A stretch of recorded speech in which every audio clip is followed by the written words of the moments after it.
আর এই যে সিঁড়িটা বললাম কলকাতা পুলিশ মিউজিয়াম, ওপরে উঠে গেলে দোতলাতে নেতাজি সুভাষচন্দ্র বোসের নামেতে ডিক্লাসিফাইড বেশ কিছু ফাইল ওখানে রাখা আছে। যার মধ্যে কি কি আছে বেসিক্যালি? ওনাকে নিয়ে মুখার্জি কমিশনের যে গবেষণাগুলো হয়েছিল, ওনার অন্তর্ধান, ওনার এখান থেকে চলে যাওয়া, যেটা নিয়ে পলিটিসাইজড হয়েছে নানান রকম ভাবে, অনেক কিছু তথ্য উঠে এসছে। যেখানে একটা থিওরি বলছে রেনকোজিতে উনি ওই তাইহুকুতে এয়ার ক্র্যাশে উনি মারা গেছেন, যেখানে একটা থিওরিতে বলছে উনিও মারা যাননি, উনি পরবর্তীকালে গুমনামি বাবা হয়ে বারবার ফিরে এসছেন। এবং আর একটা থিওরি বলছেন শুধু গুমনামি বাবা নয়, উনি আরো নানান রকম ভাবে নানান ছদ্মবেশে এক একটা জায়গায় এক একটা কনফারেন্সে উনি এসছেন।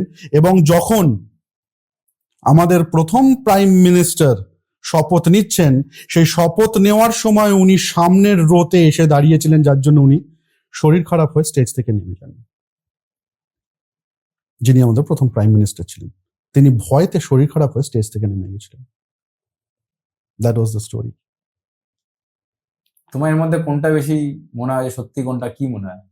আমি কোনোটার পক্ষই নিতে পারবো না, কারণ সবগুলোই অনেক এভিডেন্স আছে। আচ্ছা, ওই প্রাইম মিনিস্টারের সামনে দাঁড়িয়েছিল, ওটা কোনো এভিডেন্স রয়েছে? সেটারও এভিডেন্স রয়েছে, কারণ সেখানে ছবি রয়েছে, পুরনো অনেকগুলো ছবি।